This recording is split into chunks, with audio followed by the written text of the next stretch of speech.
कल हम जैसे बात कर रहे थे कि पाकिस्तान की जो प्लेइंग 11 है वो ऑफिशियली अनाउंस अभी नहीं हुई थी, लेकिन एक दो जगह पे आई थी, जिस तरह मैंने बताया था कि वो अरसलान की वीडियो में उसने बताया था। सो आई थिंक वो डिसीजन तो जो था वो ठीक था बिल्कुल, क्योंकि उसमें भी चेंजेस थे काफ़ी।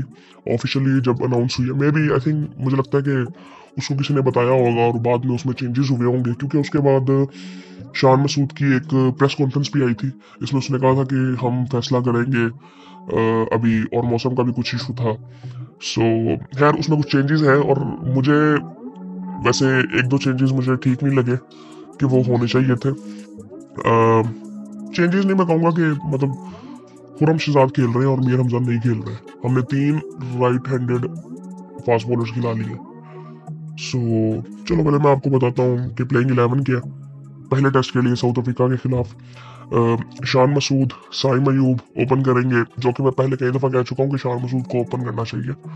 अगर अब्दुल्ला ने खेलना भी है तो अब्दुल्ला वन डाउन खेल सकता है, लेकिन अब्दुल्ला अब ड्रॉप हुआ है। उसकी फॉर्म आई थिंक बहुत ही बुरी थी। उसको अपने ऊपर काम करना है बहुत ज़्यादा, अपने उसको ना मेंटली तौर पर अपने ऊपर काम करना है। फिजिकली कोई मसला नहीं है, वो इनिंग एक वो बड़ी खेल देता है।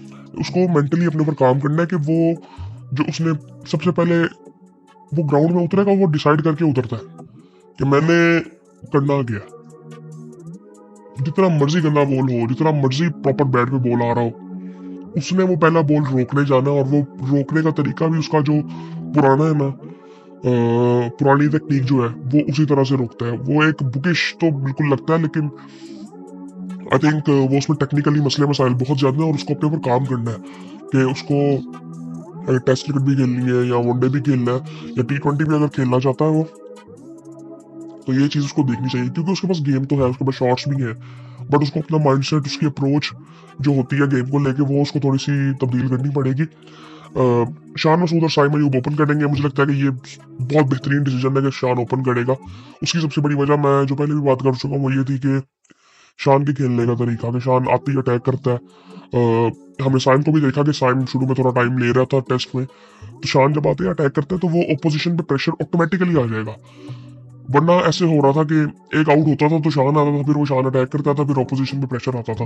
लेकिन उस टाइम पे हम एक विकेट दे चुके होते थे, जो कि अब आई थिंक उस चीज का फायदा हो जाएगा। उसके बाद यहाँ पे तो बाबर आजम का लिखा हुआ है, लेकिन मुझे लगता है कि कामरान गुलाम वन डाउन आएगा, बाबर चौथे नंबर पे ही आएगा, फिर मोहम्मद रिजवान, फिर सऊद शकील, सलमान अली आगा। अब आमिर जमाल को खिलाया गया। मतलब जो पहले, जो एक दिन पहले जो आई थिंक आई थी, वो उसमें जो थे नुमान अली थे और नसीम शाह थे उसमें, और खुरम शहजाद की जगह पे मीर हमजा थे और मोहम्मद अब्बास थे। अब वो जो ऑफिशियली मैं बात कर रहा था कि ऑफिशियली अनाउंस नहीं हुई, वो ये दो चेंजेस हुए कि आमिर जमाल आए और खुरम शहजाद आए। अब मेरा ये मानना था कि यार खुरम शहजाद वो बिल्कुल ठीक है बॉलर, लेकिन अगर आप ये देखें तो 3 राइट आर्म फास्ट बॉलर्स हैं हमारे, नसीम शाह, खुरम शहजाद और मोहम्मद अब्बास। मोहम्मद अब्बास की एक्सपीरियंस की वजह से कह सकते हैं, नसीम शाह बिल्कुल उसके स्किल की वजह से, उसकी स्पीड बड़ी इंपॉर्टेंट है हमारे लिए, वो कह सकते हैं। अब आमिर जमाल को बैटिंग लंबी करने के लिए खिलाया जाता है, उसका जो नंबर है कि वो फास्ट बॉलिंग भी कर लेगा, बैटिंग भी लंबी कर लेगा, सो इसीलिए वो खेल रहा है। अब खुरम शहजाद की फिर बात आ जाती है, वो अब उसकी जगह पे आप मीर हमजा को डालना चाहिए था, क्योंकि वो एक लेफ्ट आर्म का एंगल लेके आता, और वो आई थिंक यार उसको अब रेगुलरली खिलाना चाहिए। उसकी उम्र पहले 31-32 साल है, सो वो उसकी पीक फिर कब होगी, वो खेलेगा कब। सो आई थिंक उसको यहाँ पे खिलाना चाहिए था। ये कोई, मैं अब ये नहीं कह सकता कि ये ठीक डिसीजन नहीं है, लेकिन आई थिंक मैं सिर्फ उस लिहाज से बात कर रहा हूँ कि एंगल एक डिफरेंट हो जाता है लेफ्ट हैंडेड अगर बॉलर आ जाए तो। हमने तीनों चारों फास्ट बॉलर्स हमारे राइट हैंडेड फास्ट बॉलर्स हैं। नसीम पेस निकालेगा थोड़ी सी, वो भी 135 से स्टार्ट करेगा, फिर जाएगा 140 पे। बाकी सारे बॉलर्स भी फिर 135-30 वाले ही हैं। आमिर भी फिर जब वार्म अप हो जाता है 3-4 ओवरों के बाद, फिर जाके वो 140 पे बॉल करता है। सो आई थिंक वो हमें पेस की वजह से नहीं मैं कह रहा, लेकिन वो एंगल डिफरेंट हो जाता है, तो वो चीज़ हम कर सकते थे चेंज। बाकी आई थिंक जो प्लेइंग 11 थी वही खिलानी चाहिए। सऊद शकील के बारे में मैं पहले भी बात कर चुका हूँ। ये जो हमने वीडियो बनाई थी चैंपियंस T20 कप की, कि अब सऊद शकील जो है, अब ये PSL तो खेलते हैं और मुझे लगता है कि इस साल भी खेलेंगे वो, क्योंकि उन्होंने जो पिछले साल परफॉर्मेंस दी थी वो अच्छी थी। वो कोयटा की तरफ से खेले थे और इस बार मेरे ख्याल से उन्होंने रिटेन भी किया इनको।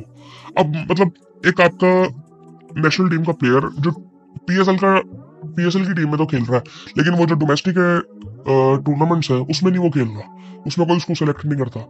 तो ये मेरी बात समझ आई नहीं है कि सऊद शकील मुझे वनडे कप में भी नजर नहीं आया, मुझे T20 कप में भी नजर नहीं आया, और वो पीएसएल खेलेगा, और पीएसएल में अगर उसकी कोई ऐसी परफॉर्मेंस आ जाती है कि जिसकी बेस पे हम फिर उसको पाकिस्तान टीम में डालेंगे, तो वो वनडे कप में क्यों नहीं था, वो T20 कप में क्यों नहीं था। तो ये सवाल इस तरह के उठते हैं।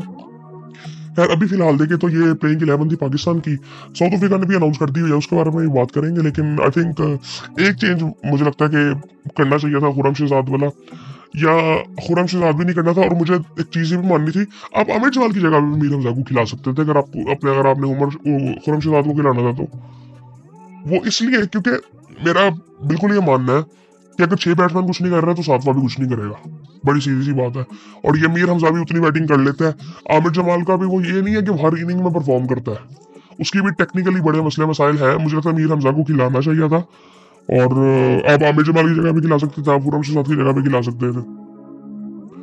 लेकिन आई थिंक अब ये यहाँ पे ये नहीं कह सकता कि ये डिसीजन अच्छा नहीं है, पता नहीं अब ये क्या देख के किया है। क्योंकि अगर मुझे खुरम शहजाद और आमिर जमाल में सिर्फ एक हाथ का फर्क नजर आता है कि वो लेफ्ट हैंडेड है, ये राइट हैंडेड बॉलर है। बाकी तो आई थिंक वो सीम स्विंग को भी कर लेता है, सीम स्विंग ये भी कर लेता है। तो अगर मैं इस तरह से देखूं तो फिर मीर हमजा, मेरी चॉइस तो मीर हमजा होगा क्योंकि वो लेफ्ट हैंडेड बॉलर है। सो आई थिंक ये चीजें थोड़ी सी थी। बाकी आई थिंक और इतना कुछ नहीं है, बाकी ये टीम होनी थी।